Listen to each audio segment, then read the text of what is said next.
यह सच है कि विचार ही वस्तु हैं और वे बेहद शक्तिशाली वस्तु हैं। जब उनके साथ निश्चित लक्ष्य हो, लगन हो और उनके सहारे दौलत या किसी दूसरी भौतिक वस्तु को हासिल करने की प्रबल इच्छा जुड़ी हुई हो। कुछ साल पहले एडविन सी बाल्स ने इस सच्चाई को जाना कि लोग दरअसल सोचकर अमीर बन सकते हैं, परंतु उन्होंने इस सत्य को एक ही बैठक में नहीं जान लिया। यह उनकी समझ में धीरे धीरे आया और इसकी शुरुआत हुई महान एडिसन के साथ पार्टनरशिप करने की उनकी प्रबल इच्छा से। बार्क्स की इच्छा की खासियत यह थी कि यह निश्चित थी। वे एडिसन के साथ काम करना चाहते थे, उनके लिए काम नहीं करना चाहते थे। वे किस तरह अपनी इच्छा को हकीकत में बदलते हैं, इस विवरण को ध्यान से पढ़ें। तभी आप उन सिद्धांतों को बेहतर तरीके से समझ पाएंगे जिनसे दौलत हासिल होती है। जब यह इच्छा या विचार उनके दिमाग में पहली बार पौंधा तो वे इस स्थिति में नहीं थे कि इस पर अमल कर सकें। उनकी राह में हकीकत में बदलने की कोई कोशिश ही नहीं करते। परंतु इस आदमी की इच्छा कोई साधारण इच्छा नहीं थी। आविष्कारक और फुटपाथिया। वह एक दिन मिस्टर एडिसन की प्रयोगशाला में पहुंच गया और उसने यह घोषणा की कि वह उस महान आविष्कारक का बिजनेस पार्टनर बनने के लिए आया है।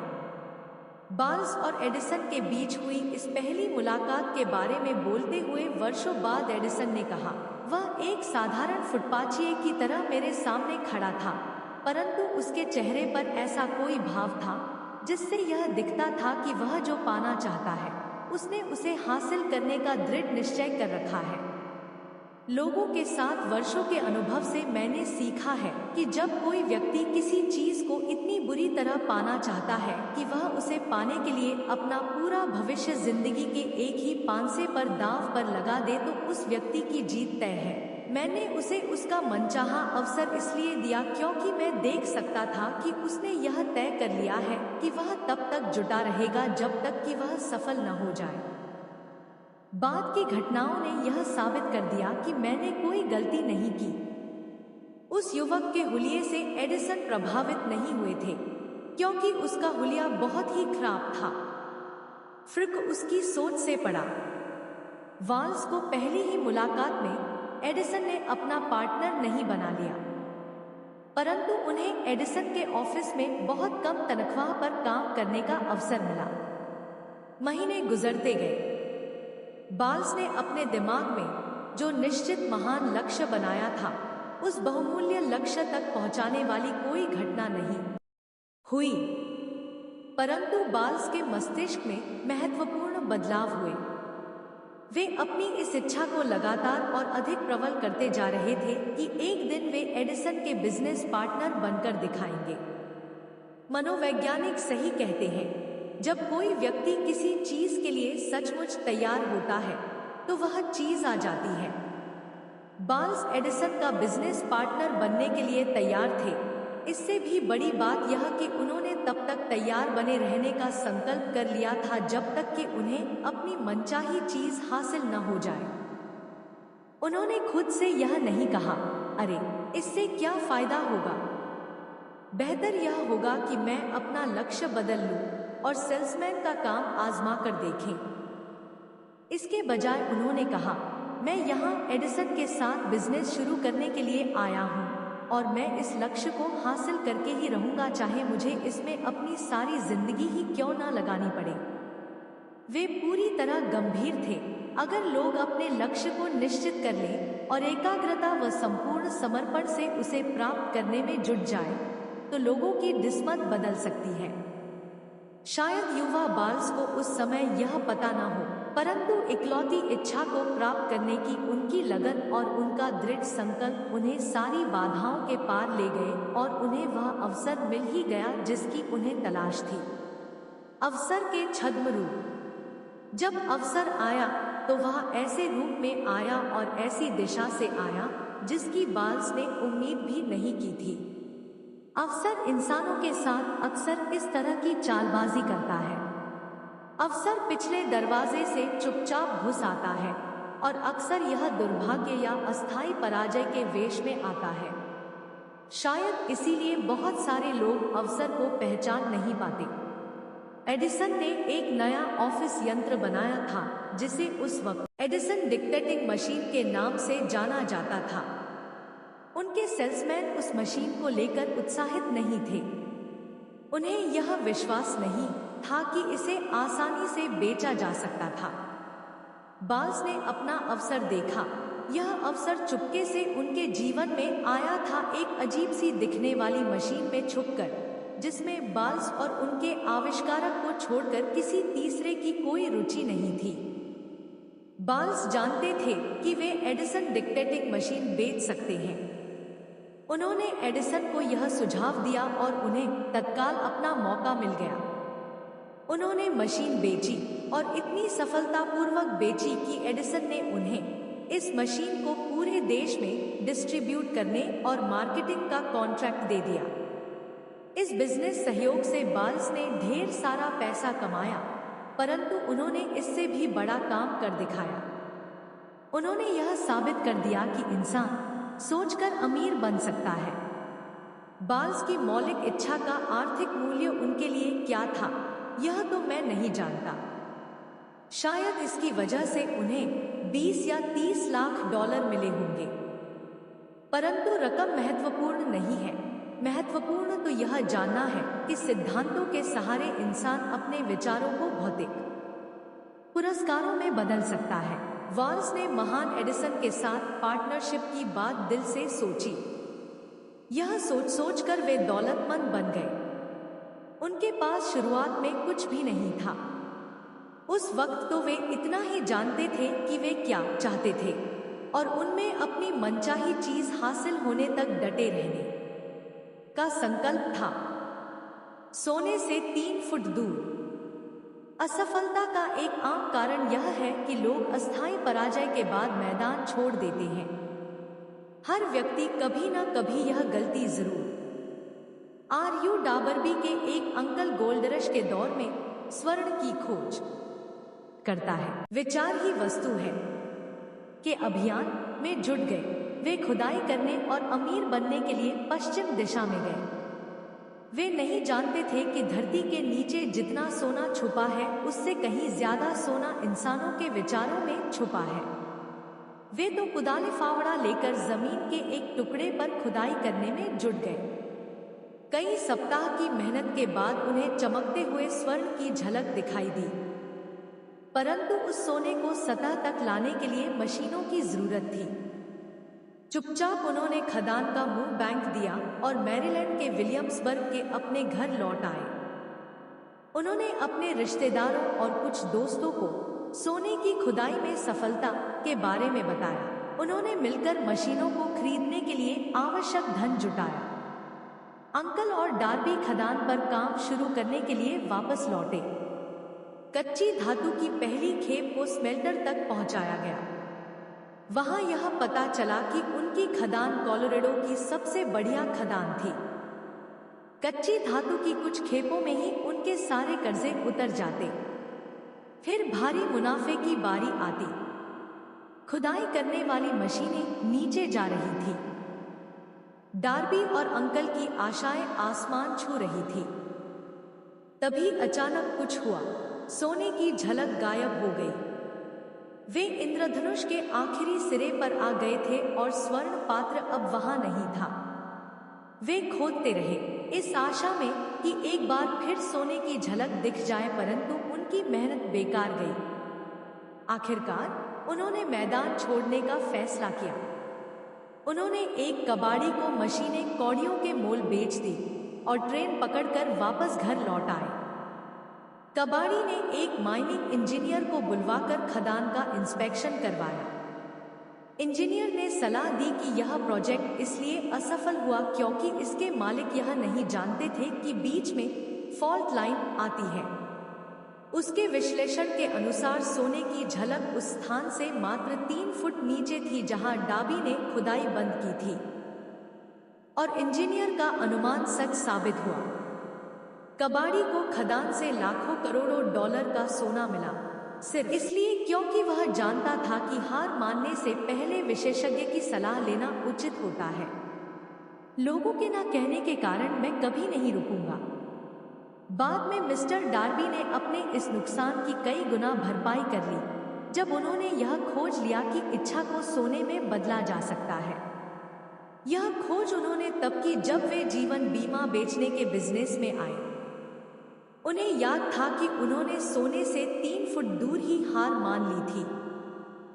डार्बी ने इस अनुभव से सबक सीखा और वे अपने नए बिजनेस में खुद से यह कहा करते थे, मैं सोने से 3 फुट दूर रुक गया था, परंतु जब मैं लोगों से बीमा खरीदने के लिए कहता हूँ तो मैं सिर्फ इसलिए कभी नहीं रुकता क्योंकि उन्होंने ना कह दिया है। डार्बी ऐसे चुनिंदा लोगों में से एक बन गए जिन्होंने हर साल $1 मिलियन से अधिक का बीमा बेचा। उन्होंने सोने की खदान के बिजनेस के हार मानने के अनुभव से जुटे रहने का सबक सीख लिया था। किसी भी इंसान के जीवन में सफलता आने से पहले उसके जीवन में अस्थायी पराजय या असफलता जरूर आती है। जब आदमी पराजित हो जाता है तो सबसे आसान और तार्किक रास्ता यही होता है कि मैदान छोड़ दिया जाए, और ज्यादातर लोग यही करते हैं। इस देश के सबसे सफल 500 से ज्यादा लोगों ने इस लेखक को बताया है कि उन्हें महानतम सफलता उस मोड़ पर मिली जब वे हार चुके थे और हारने के बिंदु से एक कदम आगे ही सफलता उनका इंतजार कर रही थी। असफलता बहुत चालाक और मजाकिया किस्म की होती है।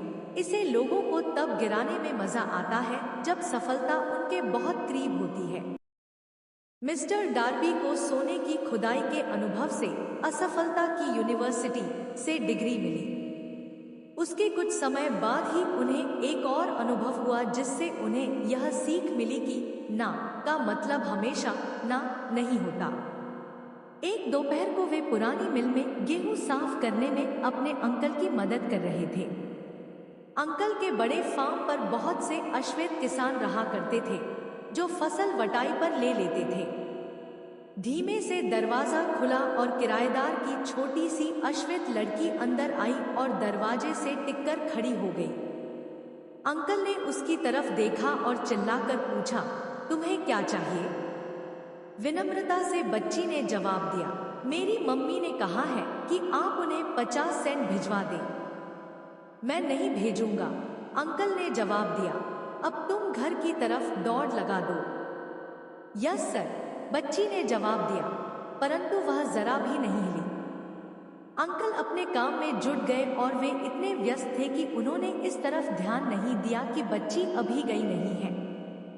काफी देर बाद जब उन्होंने देखा कि वह अब भी वहीं खड़ी है तो वे फिर चिल्लाए, मैंने तुमसे कहा था कि तुम घर चली जाओ।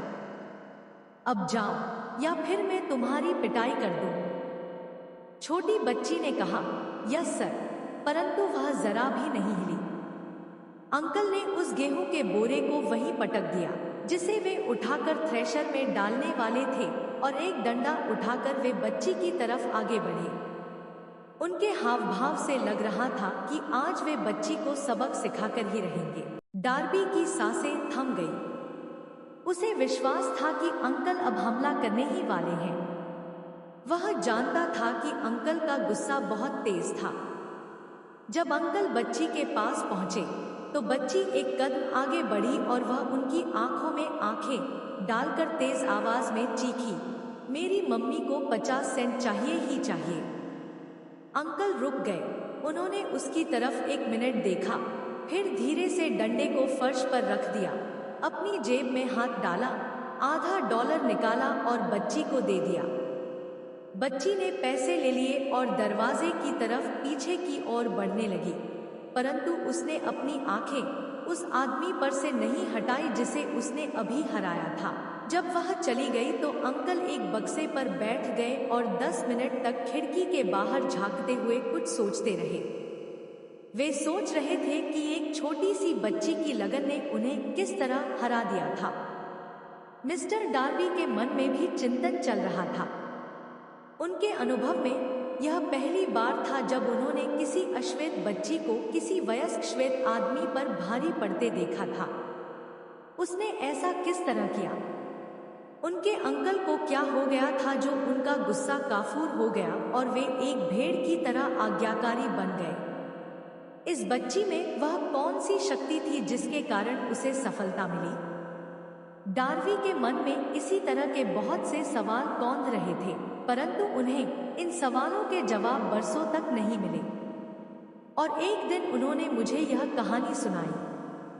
अजीब संयोग था कि यह असामान्य अनुभव इस लेखक को उसी पुरानी मिल में सुनाया गया, ठीक उसी जगह पर जहां अंकल को हार का सामना करना पड़ा था।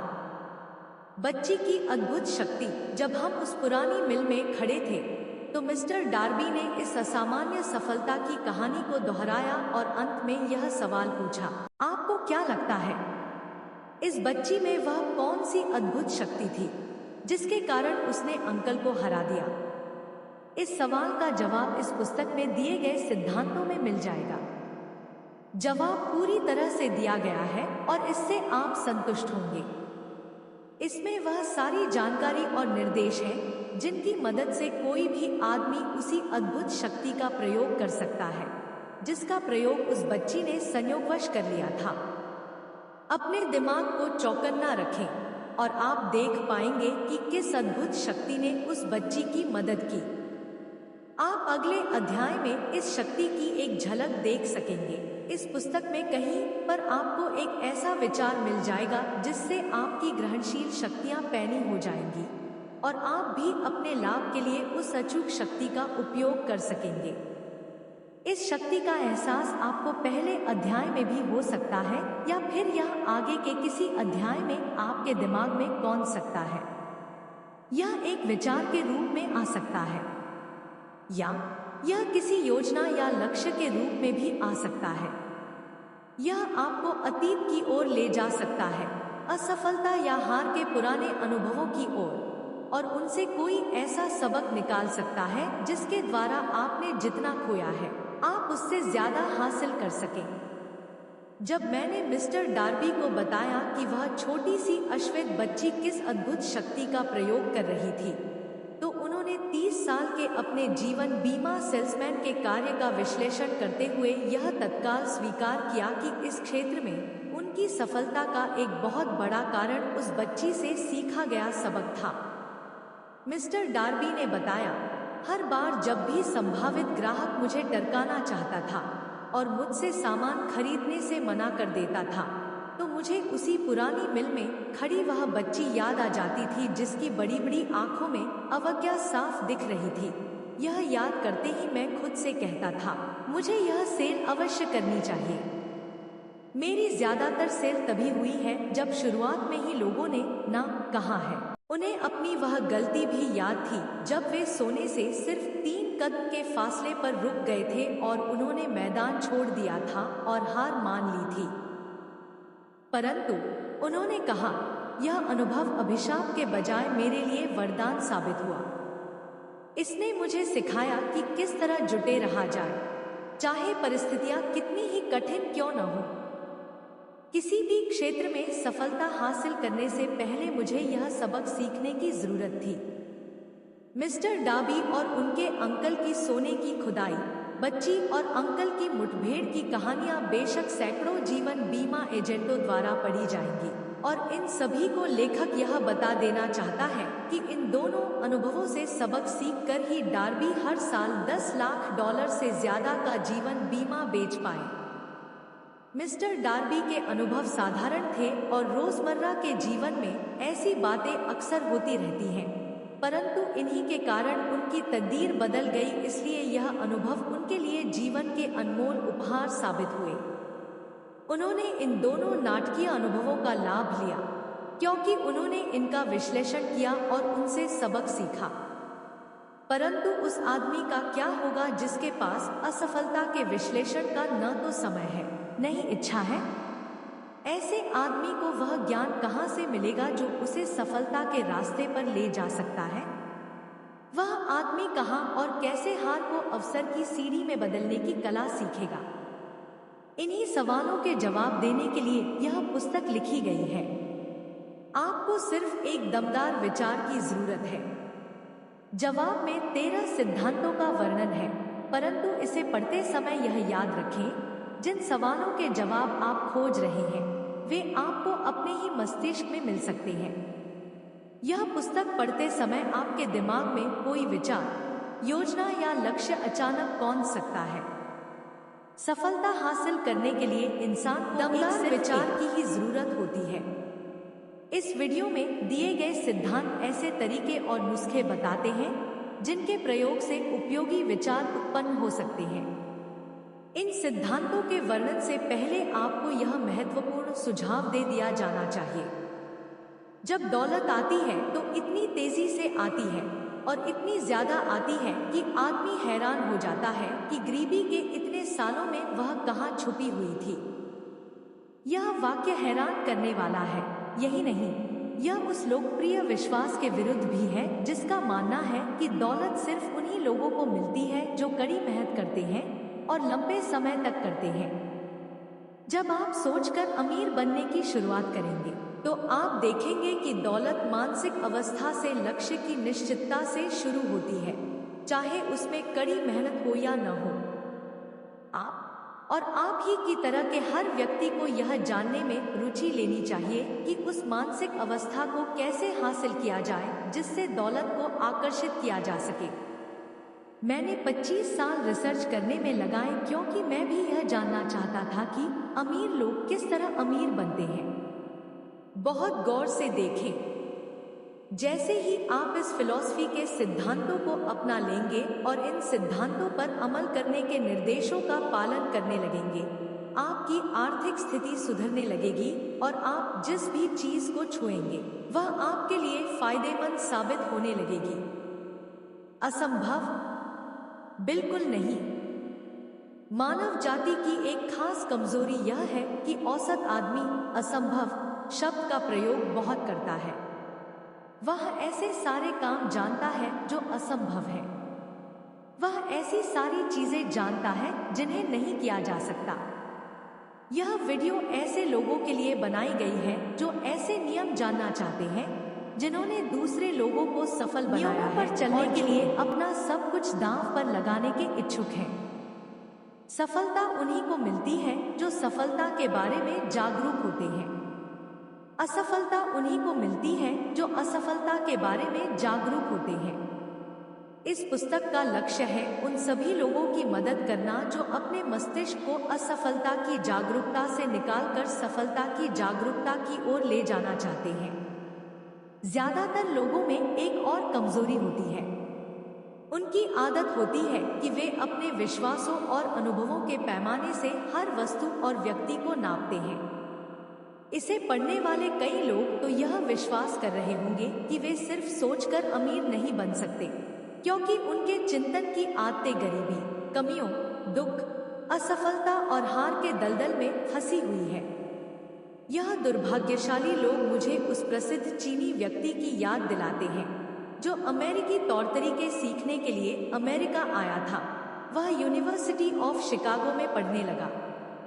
एक दिन प्रेसिडेंट हार्पर वहां पर इस युवक से मिले और उससे कुछ देर बातें की।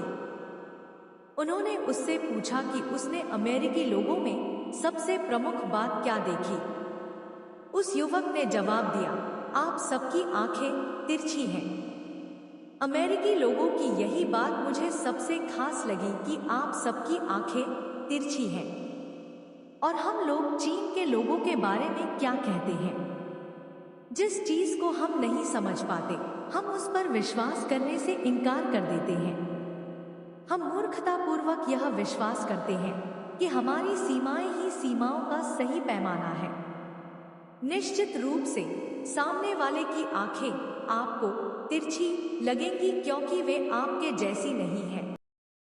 जब हेनरी फोर्ड ने अपनी प्रसिद्ध V8 मोटर बनाने का फैसला किया तो उन्होंने एक ऐसा इंजन बनाने का विकल्प चुना जिसके 8 सिलेंडर एक ही ब्लॉक में हो। उन्होंने अपने इंजीनियरों को ऐसा इंजन बनाने का निर्देश दिया। डिजाइन कागज पर आ गया, परंतु सभी इंजीनियरों का कहना था कि 8 सिलेंडर के इंजन ब्लॉक को एक ही टुकड़े में ढालना असंभव है। फोर्ड ने कहा, फिर भी आप इसे बनाओ। परंतु उन्होंने जवाब दिया, यह असंभव है। काम चालू कर दो, फोर्ड ने आदेश दिया, और यह काम तब तक करते रहो जब तक तुम्हें इसमें सफलता न मिल जाए। चाहे इसमें कितना भी वक्त लगे। इंजीनियरों ने काम शुरू कर दिया। अगर वे फोर्ड की नौकरी में बने रहना चाहते थे तो उनके पास कोई दूसरा विकल्प था भी नहीं। 6 महीने गुजर गए, परंतु कुछ भी नहीं हुआ। इसके बाद 6 महीने और गुजर गए और फिर भी कुछ नहीं हुआ। इंजीनियरों ने आदेश के पालन की हर संभव कोशिश की, परंतु वह काम उन्हें असंभव लग रहा था, जिसे किया जाना संभव नहीं था। 1 साल बाद फोर्ड ने इंजीनियरों को फिर बुलवाया और दोबारा उन्होंने उन्हें वही बताया कि उनके आदेश को पूरा करने का कोई तरीका उन्हें नहीं सूझ रहा है। काम चालू रखो, फोर्ड ने कहा, मैं इसे चाहता हूँ और मैं इसे पाकर ही रहूंगा। उन्होंने काम चालू रखा और फिर जैसे जादू की छड़ी से रहस्य प्रकट हो गया। फोर्ड की लगन एक बार फिर जीती। हो सकता है कि यह कहानी अक्षरशः सत्य न हो, परंतु इसका भाव और घटनाएं बिल्कुल सही हैं। अगर आप इससे निष्कर्ष निकालना चाहते हो तो इससे यह निष्कर्ष निकालें कि आप भी सोचकर अमीर बन सकते हैं और आप भी फोर्ड की करोड़ों डॉलर की अमीरी का रहस्य जान सकते हैं। आपको यह रहस्य जानने के लिए बहुत मेहनत नहीं करनी पड़ेगी। हेनरी फोर्ड इसलिए सफल हुए क्योंकि उन्हें सफलता के सिद्धांत मालूम थे और उन्होंने उन सिद्धांतों पर अमल किया था। इनमें से एक है इच्छा, यह जानना कि आपको क्या चाहिए। पढ़ते समय फोर्ड की कहानी याद रखें और उन पंक्तियों को दोहराएं जिनमें उनकी अभूतपूर्व उपलब्धि का रहस्य बताया गया है। अगर आप ऐसा कर सकते हैं, अगर आप उन सिद्धांतों पर उंगली रख सकते हैं जिनकी वजह से हेनरी फोर्ड अमीर बने, तो आप उनकी उपलब्धियों की बराबरी कर सकते हैं, चाहे आप किसी भी व्यवसाय या रोजगार में हो। आप क्यों अपने भाग्य के निर्माता हैं? जब हेनले ने अमर पंक्तियां लिखी, मैं अपने भाग्य का निर्माता हूँ, मैं अपनी आत्मा का कप्तान हूँ, तो उन्हें हमें यह जानकारी देनी चाहिए थी कि हम अपने भाग्य के निर्माता स्वयं हैं। अपनी आत्माओं के कप्तान हम स्वयं हैं, क्योंकि हमें अपने विचारों को नियंत्रित करने की शक्ति है। उन्हें हमें यह बताना चाहिए था कि हमारे दिमाग में जो विचार प्रबल होते हैं, हमारा मस्तिष्क उनकी तरफ चुंबकीय शक्ति से आकर्षित होता है और इंसान आज तक इसका कारण नहीं जान पाया है कि यह चुंबक ऐसी शक्तियों, लोगों और जीवन की परिस्थितियों को आकर्षित क्यों करता है जो हमारे प्रबल विचारों से संबद्ध होते हैं। उसे हमें यह बताना चाहिए था कि ढेर सारी दौलत हासिल करने से पहले हमें अपने मन में दौलत हासिल करने की प्रबल इच्छा का चुंबकीय विचार रखना चाहिए। हमें धन के बारे में जागरूक बनना चाहिए जब तक कि दौलत की प्रबल इच्छा इसे हासिल करने की कोई निश्चित योजना न बनवा दे। लेकिन चूंकि हेनले एक कवि थे, दार्शनिक नहीं थे, इसलिए उन्होंने इस महान सच्चाई को कविता के रूप में ही रखा और इन पंक्तियों के दार्शनिक अर्थ को पढ़ने वालों के विश्लेषण पर छोड़ दिया। धीरे धीरे यह महान सत्य हमें समझ में आता है, जो बाद में पूरी तरह स्पष्ट हो जाता है कि इस पुस्तक में बताए गए सिद्धांतों में वह रहस्य छुपा हुआ है जिसके द्वारा आप अपने आर्थिक भविष्य को नियंत्रित कर सकते हैं। सिद्धांत जो आपकी तकदीर बदल सकते हैं। अब हम इन सिद्धांतों में से पहले सिद्धांत को परखने के लिए तैयार हैं। अपने दिमाग को खुला रखें और यह जान लें कि आप जो पढ़ रहे हैं वह किसी एक इंसान की खोज नहीं है।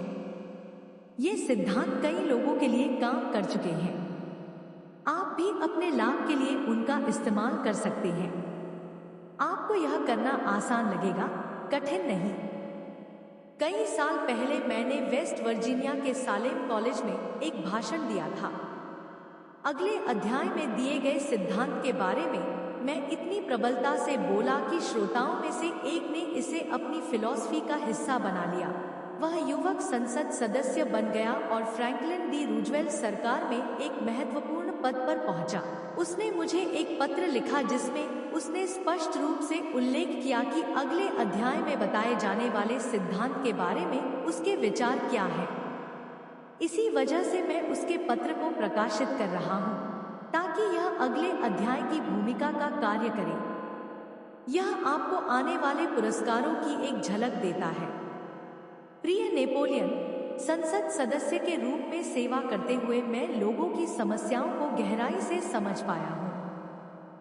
मैं एक सुझाव देना चाहता हूँ जो हजारों लोगों की मदद कर सकता है। 1922 में आपने सालेम कॉलेज में एक भाषण दिया था। तब मैं उसी कॉलेज में पढ़ता था। उस भाषण में आपने मेरे मन में एक ऐसे विचार का बीज बोया था जिसकी वजह से मैं आज इतना सफल हो सका हूँ, जिसकी वजह से मैं आज इतने सारे लोगों की सेवा कर पा रहा हूँ और जिसकी वजह से ही मैं भविष्य में भी सफलता प्राप्त कर पाऊंगा। मुझे याद है जैसे यह कल ही की बात हो कि आपने हेनरी फोर्ड का उदाहरण दिया था, जिनके पास ज्यादा शिक्षा नहीं थी, जिनके पास $1 भी नहीं था, जिनके कोई प्रभावशाली मित्र भी नहीं थे, परंतु इन सब के बावजूद वे सफलता की चोटी पर पहुंच गए। मैंने उसी समय अपना मन बना लिया था। आपके भाषण के पूरा होने से पहले ही मैंने ठान लिया था कि चाहे मेरे जीवन में कितनी भी कठिनाइयां आए, मैं उन सबको पार करके सफलता प्राप्त करूंगा।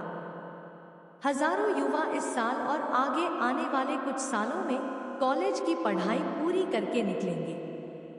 उनमें से हर एक को प्रैक्टिकल प्रोत्साहन के वैसे ही संदेश की जरूरत होगी जैसा संदेश मुझे आपसे मिला था। वे जानना चाहते होंगे कि किस तरफ जाएं, क्या करें ताकि जीवन में सफलता उनके कदम चूमे। आप उन्हें रास्ता बता सकते हैं क्योंकि आपने इतने सारे लोगों की समस्याएं सुलझाने में उनकी मदद की है।